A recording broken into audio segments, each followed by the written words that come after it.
Thank you. All right, live on YouTube, live on Rumble. Good afternoon, hello, welcome to Weird Weekly Recap AKA W.W.R. Where is it? There it is. This show is a dive into the odd, obscure, bizarre, in other words for strange, world of notable events, weather, and sports, aka news.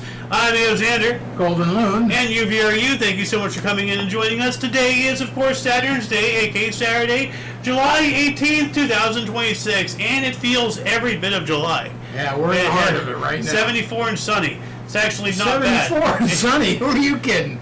I don't know. 84 and sunny. Yeah, probably 86 or something. Yeah, it probably hasn't caught up or anything. So, anyway, let's get into the news. Starting us off in Oddity Central. This one's horrifying.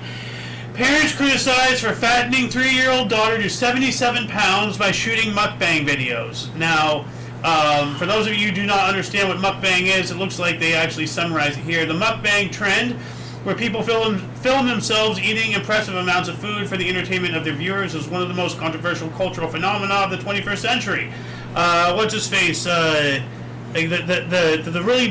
really fat guy who always had a red shirt or something. No idea. Yeah, I was talking about him. I've completely forgotten about his name. Is it important? Not really. I mean, it's just a reference if anybody remembered him. That guy. Yeah. Well, I mean, this doesn't really narrow anything down. No, it doesn't. Pun not intended. Narrow things down. So, anyway, apart from promoting food waste purely for entertainment purposes, it also puts people's lives at risk and has been known to be the cause of death for some mukbang vloggers. So why would parents want to subject their 3-year-old child to something this dangerous? Earlier this month, Chinese news sources reported the shocking case of a 3-year-old nicknamed Paikui, who had ballooned to 35 kilograms or 77 pounds after her parents turned her into a mukbang star, filming her eating unhealthy foods and posting the clips on social media. They used phrases like 3-year-old, 66-pound, chubby girl, and amazing appetite. Who would want to watch this? This is gross.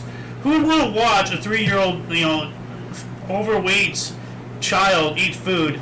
That sounds like, the same people that need to be, locked away forever, under the prison. Yikes, dude. Horrifying. By the way, I'm not going to read this entire document, but links to this and all the other articles that we cover today are already in the other part of the description below. Only on YouTube, though, right now, because I was stupid, and I forgot to copy and paste things over onto Rumble when I was setting all that up. So are you going to get it there sometime? It will be after the live stream. Yes, I will update it and everything. So anyone who's watching this live, just wait. If you're watching this on Rumble for the links. But anyway, moving on up to the Berkeley Grand Complication, the most complicated watch ever made. Featuring a total of 63 individual complications, the Vacheron-Constantin Berkeley Grand Complication is widely considered the most complicated watch ever created. What the hell's a complication? Does everything but tell you what time it is. Well, it almost sounds like a smartphone. Does everything except make a phone call. Yeah. The watchmakers at Swiss manufacturer Vacheron-Constantin unveiled Reference 57260, a one-of-a-kind pocket watch commissioned by a private anonymous collector with a set of very specific requirements, including a Hebraic perpetual calendar and a unique split-seconds chronograph that would allow them to time multiple events simultaneously. It took 8 years to complete and became the basis of an even more complex timepiece, the Berkeley Grand Complication. So there's a video here of it. I'm gonna open it up bigger here to see if it actually shows us. Oh, here we go. This watch here. All right. Come on. The watch is known as the Berkeley Grand Complication. The bespoke. Oh my goodness! Look at that thing. This masterpiece. Good luck telling time. You're right, or I was right. 245. Yeah, I don't know what I'm looking at. That's 877 components. Hold on a second. Let me rewind this. He's rattling numbers. These host 63 separate complications, 245 joules, 2,877 components, and a weight of over 2 pounds. Holy shit! Wow. What was that? Several pounds. thousand components. Several thousand components. Yeah. In that little thing. Yeah. Oh wow. That's. Why are you not telling us is what it cost the guy? Oh yeah, they're 2,870 tiny mechanical components. Yeah. The price of the world's most complicated watch was confidential, but most experts estimate the price to be in excess of $10 million. Oh. As a unique collector's item, its value is only expected to increase over time. Holy goodness. Moving on up, startup developers micro drones capable of shooting down insects in mid-air. I've been actually hearing about this the past couple of days, and the compilation videos I watched. Almost like those salt things used to be. Yeah. The bug assault? Yeah. Yeah, no, these are drones that are shooting insects out of the sky. Yeah. So engineers at Tornjol, a stadium startup backed by Y Combinator, have been working on an AI-powered micro drone that could bring down the cost of mosquito eradication by 100 times. Swarms of these tiny drones could potentially hunt and shoot down mosquitoes in urban spaces instead of using chemicals or other more expensive and hazardous population control solutions. On July 14th, Alex Toussaint, one of the founders of Tornjol, posted in a video showing the company's first air-to-air kill. In it, a small drone can be seen pursuing and ultimately shooting down a moth in a controlled test area. Obviously, a moth is not a mosquito, and the test area was very small, but this is apparently a very big, well, it's proof of concept that I can do it, Right. Like, eventually, you larger the test area, here's the video. What are you going to say? Here's the problem. Well, one of those comes in the house. Before you can explain to me what it really is, I got the fly swatter. Yeah. Smack. True. At the same time, though, one of those comes in the house, is it coming after a bug or is it coming after you? Well, there you go. And these are the ones that we can see. And if it's used for that, can it be used for exactly what you're talking about? Lethal dose to annihilate somebody that remember the government doesn't want. Remember the not any particular government. I'm just saying. Yeah, but remember the what was it? The not the kill bots, but like the drone video I showed you where they were like little explosive drones. Oh yeah. And hold on a second, killer drones. It's here we go, slaughter bots. That's what it was, the slaughter bots. This is possible now. I remember when I first watched this, I knew it was coming. Now it's here. Yeah. And this is terrifying. I'm going to add this in the underbar section. So, slaughter bots. Put that in there. Well, all I'm saying, these are here, supposedly. Yeah. So all a government has to do is profile it to your DNA if they can read that or whatever. Oh my, yeah, and you're then right. attack you with a lethal injection, like a mosquito. Well, kind of like they did that with the heart attack gun. Yeah. And all that stuff, which that's been declassified. It's been proven true, to exist.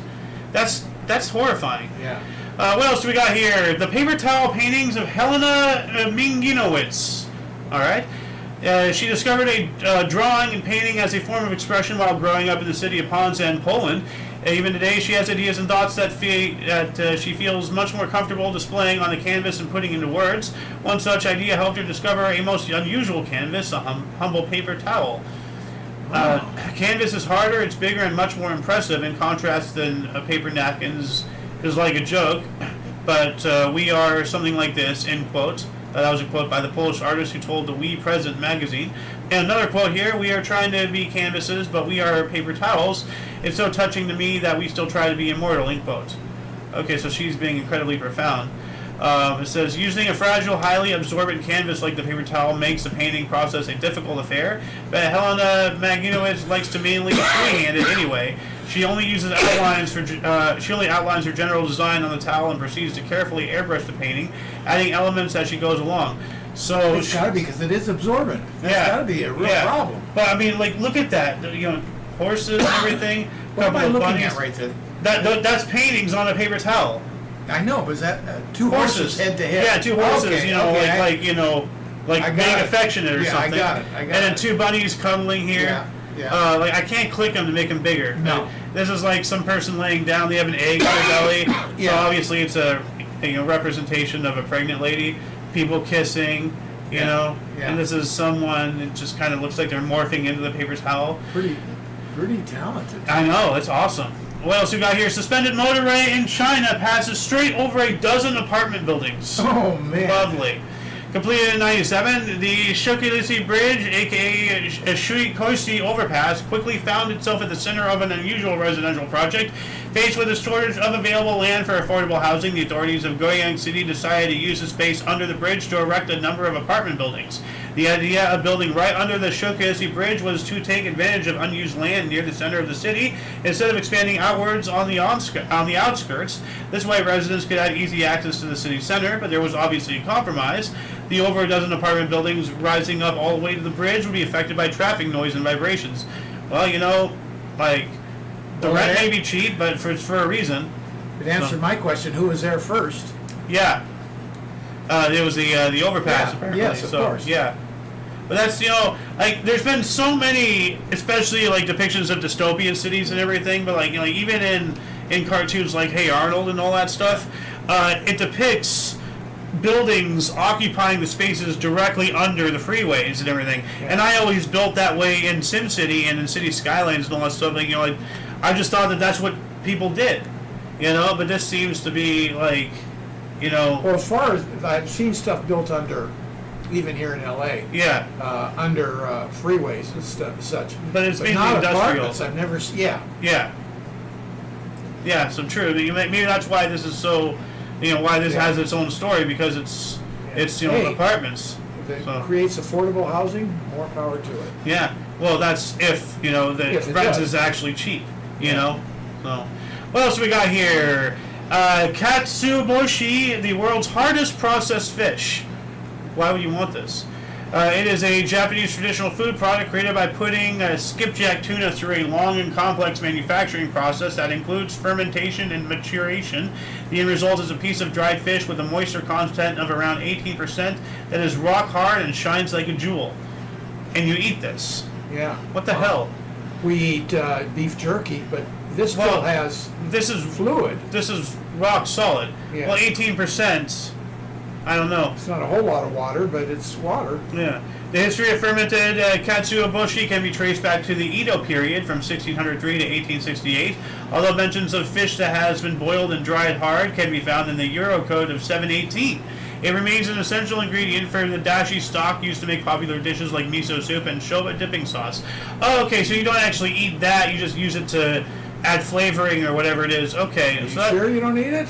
Well, I mean, maybe you do after boiling it and it becomes soft again, but what they just said here, it's used for stock. Yeah, okay. As in, you boil it in water, okay. like chicken bone to make broth. Okay. It's right here, to make popular dishes like miso soup and shoba dipping sauce. Okay. So you don't actually eat this. Maybe you do. I don't know. But that's not what it's like. It's intentional. I don't know. Maybe I'm wrong. I've never heard of this until now. So we need a Japanese person or somebody who knows Japanese culture to fill us in a little bit more on this. That'd be nice. Speaking of that, do we have any comments at all? Nope, nothing on YouTube. Anything on Rumble? Nope. All right. What else do we got here in the news? Russian warlocks and clairvoyants exploit historic fuel shortages with bogus rituals. I think we covered this last week or something somewhere. Yeah, we did. I could have sworn. Russia is currently facing an unprecedented fuel crisis that sees drivers in some parts of the country spending hours at gas stations waiting to refuel at sky-high prices. With Ukraine hitting oil refineries deep in Russia, the situation is unlikely to change anytime soon, so snake oil peddlers are scrambling to take advantage of people's desperation. It's terrible. I hope these people get hunted down, and appropriate actions are taken against them. Russian news media recently, I'm talking about the swindlers here, so Russian news media recently reported that an increasing number of self-proclaimed magicians, clairvoyants, and witches are taking to social media to promote all kinds of questionable services, like lowering a vehicle's consumption to changing standard fuel into premium through occult rituals. What the heck? Clairvoyants claim that increased fuel consumption may not be due to car malfunction, but to a supposed hex, negative energy, or foreign objects that someone may have left in the car. Instead of checking the engine and visiting a car repair shop, customers are encouraged to perform rituals to lower their car's fuel consumption, rituals that only these masters of the occult can prepare. Obviously, one is expected to pay a fee of up to 16,000 rubles or $210 for this kind of service. Wow. You know, if you're dumb enough to fall for this crap, then yeah, you deserve getting fooled. Well, that's ridiculous. What else do we got here? AI-powered eyeglasses increasingly used to cheat during exams in China. Man, here it comes. Yeah. It's only a matter of time. Yeah, but see right there, it gives you a HUD. Yeah. Where, like, you can see it, but you might not be able to see it from the outside. Like, you know, it's a one-way HUD. Right. A heads-up display. July 1st, a student surnamed Lin was caught cheating during an exam at the South China Agricultural University in Guangzhou. About 10 minutes into the exam, a member of the supervising staff noted the lenses of Lin's glasses briefly turning green and asked him to remove them. He subsequently admitted to wearing AI-powered glasses. China's News Weekly reported that Lin was sporting a pair of Liqui smart glasses, a model released in September of last year that integrates 4 major AI models: DeepSeek, Tongui, Kuainwen, Zipu, and Duabao. Among their many built-in features are photo-based question searching and problem solving, allowing would-be cheaters to search their answers without voice commands. Wow. On it goes. I mean, this is a serious problem because people aren't learning, things, and there's people using this to pass the bar exam, to become lawyers, to represent people in courts of law, to get their doctorates, to do, like either surgery or psychology or whatever it is, whatever field of medicine you follow. There's a billion of them out there. Yeah. Do they actually know what they're doing? Or are they just there for a paycheck and you're some unlucky schmuck? See, that's another reason why, I don't trust dentists or doctors or anything out here in California. This is ground zero of all this stuff. This is where it's first going to happen, is in the major hubs. It'll only affect the smaller areas if that population allows it to. They're a lot more tight-knit. Well, I'll tell you something, just before we go on. In my day in school, there was no technology whatsoever. Now, I never cheated on anything. That's the honest truth. But people talking about what they did for cheat sheets and things like that, people were so damn creative, you couldn't believe it. Yeah. So, it's been there since time began. Yeah, but now it's not. It's not that it's happening. It's that it is so accessible and so widespread in usage. It becomes so normalized, and accepted in society. People just do it. Like, people just do whatever the hell they want because everybody just forgives them. We live in a very soft world where people just like, live and let live. Oh, yada yada. Oh, like water off the bridge. Yada yada. Like, no, hold people accountable for their actions. Yeah. Treat them how they deserve to be treated. If they have no reason not to be assholes, they're going to be assholes. They're going to be selfish pricks. One benefit of non-technology cheating, I'll give you one funny story. Is that you actually have to think and figure it out. This one guy I knew made this whole elaborate cheat sheet and everything like that. I go, oh, man. So I see him next afternoon or the next day. Well, how'd you do in the chest? He said, I aced it, but I knew everything. Because he had made up this whole thing. So he knew all the information. So he just basically studied. He studied for it and didn't even know it. He just studied difficultly. What an idiot!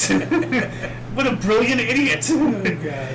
Anyway, moving on up here, more from Oddity Central. You can now rent someone to barbecue with you if you're lonely. Oh, rent a person. Man. And I don't know which way. Who's renting who here?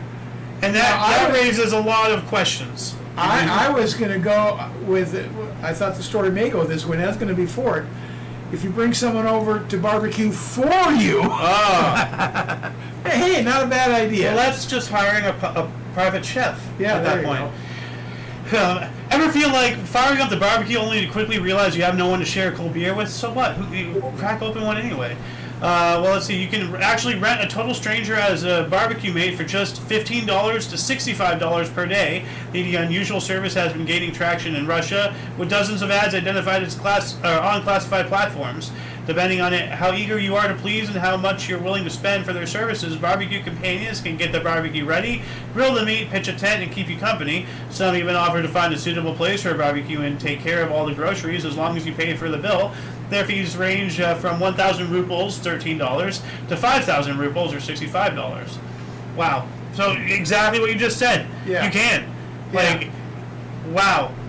I mean, not for me, but at least there's something. I mean, about that it sounds there. crazy, but at the same time, think about it. That's capitalism appear just private enterprise manifesting in Russia, Yeah. of all places. Yeah.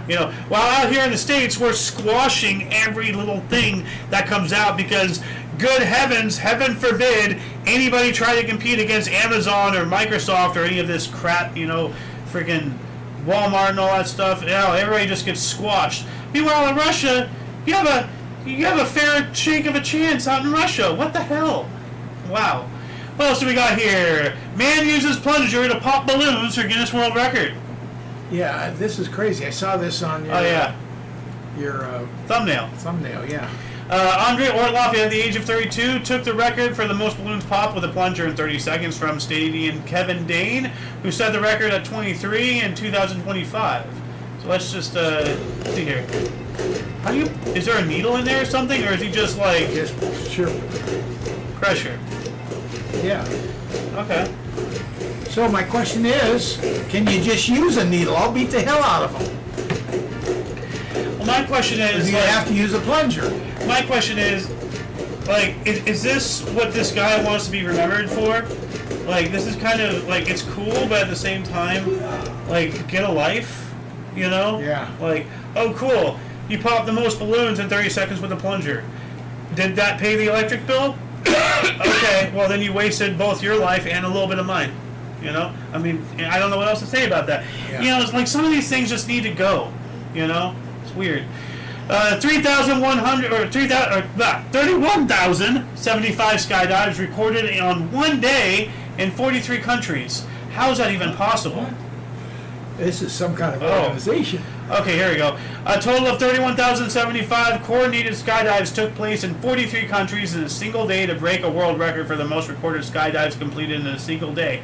Saturday's World Skydiving Day event, coordinated by the U.S. Parachute Association, USPA, Australian Parachute Federation, British Skydiving, and Canadian Sport Parachuting Association, surpassed the previous record of 30,351 jumps established back in 2024. So it's just a whole bunch of people. That's awesome. Organizing is the hard part. See, this is what I support because this actually requires and builds skills. Yeah. Of first off, finding people, networking, advertising, marketing it, coordinating, this. What's more impressive? Getting 31,075. Coordinated skies. So that's more than that amount of people. These are all the skydives, not the skydivers. Yeah. So these are all this is two. So does that count as two people? Looks like if one is, how one takes someone else for a skydive. Okay. Once again, this is 31,000 skydives. So this could be 2 or more people per dive.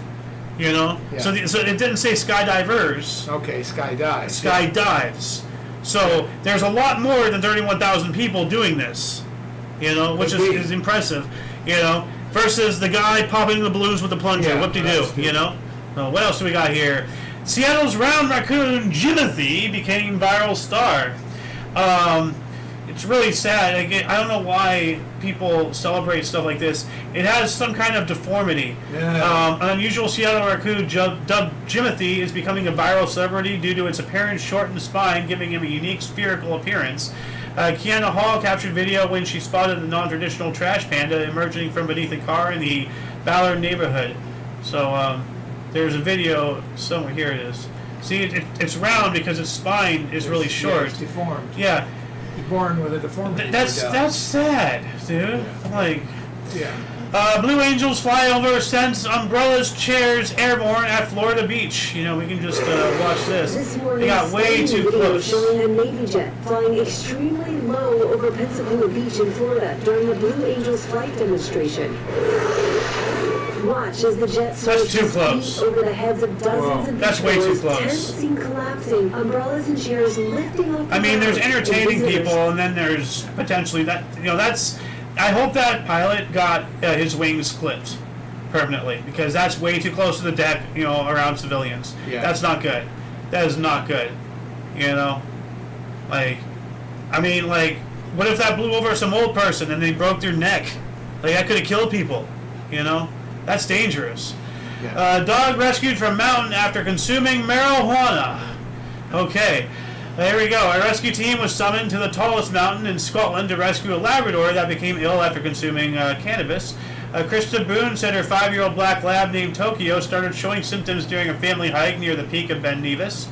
Let's see here. Efforts to carry the 53-pound Tokyo down from the mountain were hampered by heavy rains, leading the family to call for help from the Lochber Mountain Rescue Team, which happened to have volunteers nearby after dealing with another emergency. Tokyo was carried down the mountain on a stretcher, and Bloomy then took her to Crown Vets in Fort William, where the cause of the condition was discovered. Quote, she had all the symptoms of consuming cannabis and had her blood tested too. What really gave it away was when she had her temperature taken, she let out some gas and it smelled completely like cannabis. It was almost like standing beside someone smoking weed, end quote. Wow, so this That's dog terrible. I don't know how to got hold it, this yeah. dog got greened, man. Yeah. Yikes. Basketball player sinks shot from over 80 feet to break world records. There's a video of it. Wow. That's ridiculous. Yeah, that is. That's awesome. An Egyptian basketball player put his skills to the ultimate test by breaking 2 Guinness World Records, including one held by the Harlem Globetrotter. Oh, wow. Ali Wasson, at the age of 21, took to the gym to break the records for the farthest basketball hook shot and the farthest basketball shot made backwards in the same day. He managed the hook shot with a record distance of 82 feet and 10 inches and the backward shot from a distance of 90 feet and 6 inches.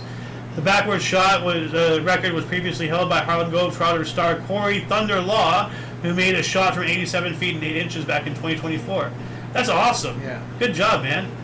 Deer crashes through front window of Alabama antique store. That's not good. No. Blue Daisy Antique in Dothan shared photos on Facebook showing the aftermath of the deer's 12:42 p.m. Tuesday visit. So that's noon. It came in at around lunchtime. Owner Mary Kay Floyd said the deer trashed a booth of antiques before leaving through an open door by a quick-thinking employee. Is there a video of this? No, that's not it. I'm just going to look at these images here. Wow. Wow.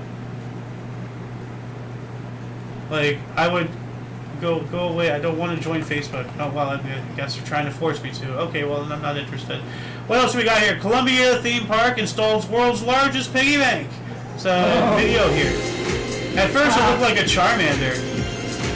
So, they're music. I can't stop the music. So, theme park in Columbia paid tribute to the local pottery tradition by creating the world's largest piggy bank out of ceramic. The ceramic pig at Beno del Artesano Pueblito de Barro in Rapira stands 29 feet and 6.3 inches tall, 33 feet and 11.8 inches long, and weighs in at roughly 30 tons. Wow.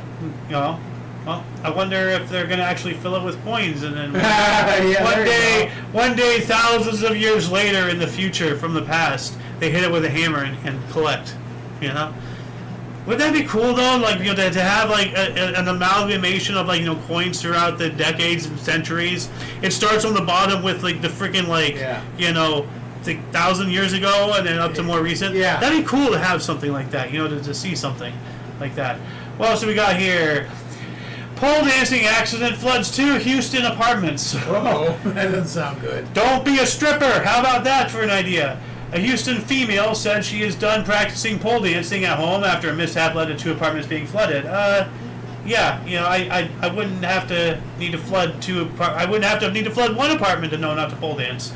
Asha Gilbert was filming her pole dancing practice on July 6th. Of course, she's an exhibitionist. At her West Houston apartment when the pole came loose from the ceiling and struck a fire sprinkler. Okay. Oh. That would cause it. I thought she maybe I've seen this. Oh, wow. Oh, man. stupid. That's what you get. This is the viral. I hope she has to pay every penny of all the damages. You know, you can just stop being a stripper. How about that? Elderly Florida woman shocked by suggestive license plate. I heard about this. Says squeeze ass.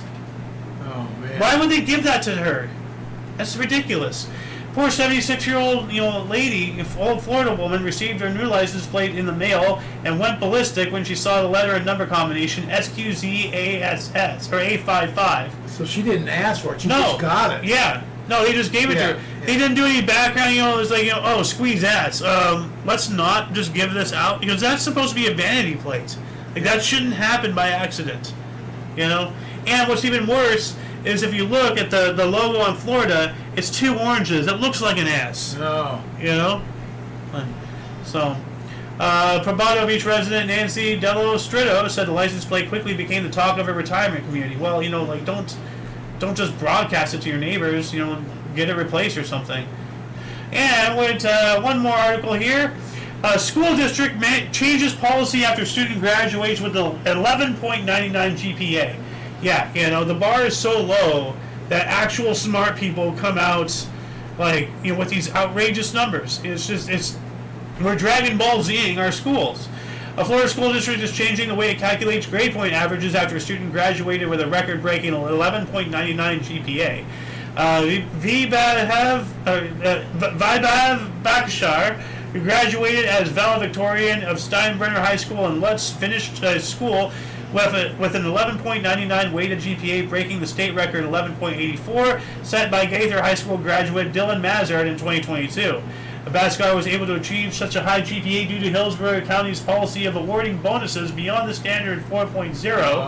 4.0, is as high as you're supposed to get. How are you getting 11? That's how bad it's gotten. You're supposed to be at 4, now you're at 12.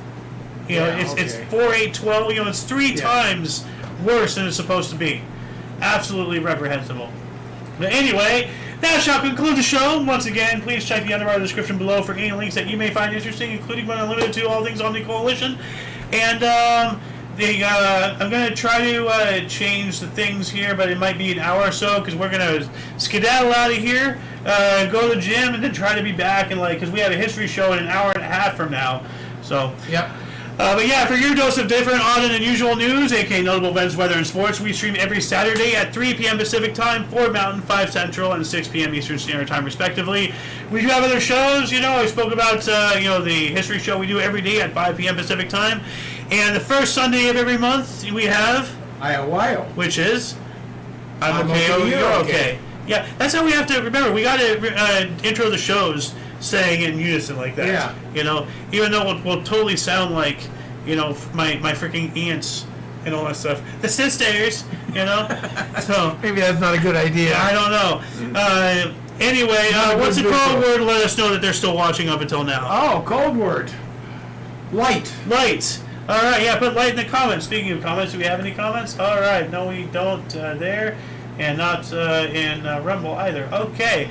Anyway, for all of you and all of us, I'm Alexander. Golden Loon. And you are you. And until you catch us next time, whenever that is, wherever that is, don't forget to look right and left at every intersection, rate 5 thumbs, and subscribe. Toodles!